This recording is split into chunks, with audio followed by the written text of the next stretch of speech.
Ben, 0-0 today against Hayes and Yedding at home. Certainly not a dull 0-0. And was that the best we've played without winning this season? Yeah, I think you're spot on there, especially second half. I think it was if you was there here as a neutral for a Boxing Day game, I think you'd be kind of thinking that you got your money's worth. Two teams put on a good show for large spells of the game, and it's. I would definitely say one of our better second halves in a while. We just unfortunately we didn't manage to get a goal to kind of take all 3 points. But yeah, very very happy with the majority of the performance for sure.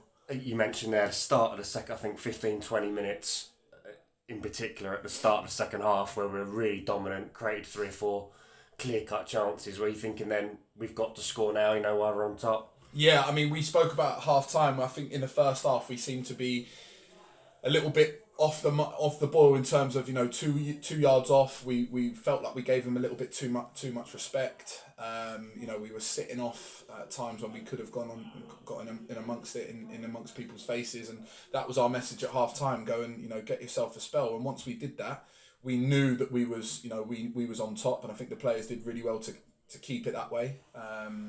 Creating lots of chances, winning balls in high areas of the pitch. We spoke about our distances being right. I think every time they looked to get out of their half, our centre halves were returning the ball, and we were able to get a real foothold in the game. It's just like I say, the chances I think that we had. I did think we were, something was about to hit the back of the net, but unfortunately it didn't, and that's the way it goes. We just come in here as a management team, I think, struggling to remember, not just at Harrow, but even prior to that, the last time I was involved in a 0-0, because it's not usually one of our sides, to be honest. They're certainly rare down here. On the plus side, another clean sheet as well. Do you think, obviously, on the back of Westfield, do you think, or do you feel that we're kind of getting back towards how we were at the start of the season in terms of defensive solidity? Yeah, I think so. I think you've got options there. Obviously a bit of a mention on the back of 2 clean sheets has to come into Dan Hosier, who's come in for Andrew, who's a big character in our change room, a big part of our side. So for him to come in and be on the end of 2 clean sheets straight away is a big plus, and that will only give him a bit of confidence, and the confidence in the players that he's come to join. He's not had to do much in both games, perhaps thanks to obviously in front of him, but yeah. What he has had to do, he's done well. Yeah, I mean he's not really put a foot wrong at the moment. Made 2 big saves of what I can remember today. Yeah. Both in the second half. I think his kicking's been very very good. So as soon as you've got that, you've got a bit of confidence going throughout the team. I think it defensively, like you say, we've been solid. 2 clean sheets was a message that we gave to them against Binfield, and also in the cup game where we were speaking about when the last time we had a clean sheet was, and it was quite worrying about how far away that was, that clean sheet. So to get 2 back to back is really really important. A quick word for Ridwan, who's joined us. Obviously had played the last 2 games for us. Joined us on loan from QPR's academy. How he's getting on. I think he's caught everyone's eye and certainly doesn't look out of place at this level, considering his age. He caught our eye when we played them in the cup down here. I thought, he gave our centre halves a lot of problems to think about. He scored in the game. He was someone that we reached out about straight away, and we've been fortunate to kind of get him at the time. Then when we've gone back a second time and asked if he was available to go out on loan. So if you can see what he brings, for a 16-year-old, he's a strong lad, works really hard. He's athletic.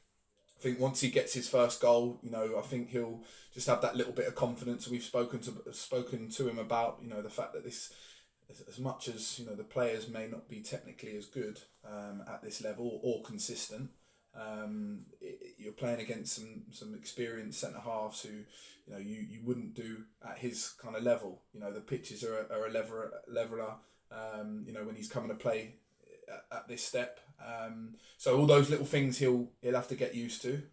There'll be a lot more bobbles on every pass that comes into him than there is on the the academy pitches that he's used to. So, but I think from what we've seen, he's somebody that is paying a lot of respect to the level he's come into, and I think he's enjoying being part of it, and he'll enjoy, and it will only make him a better player. The more experience he has with us, I'm sure we'll kind of see the reason why QPR rate him so highly. Looking at the bigger picture, we're now obviously, well, at the halfway point, or a game past the halfway point of the season. Looked at the results today, it leaves us 6th. I think a win would have taken us 5th back into the playoff places. So just your view on how things stand at halfway and looking ahead for the rest of the season? I think that shows the fine margins.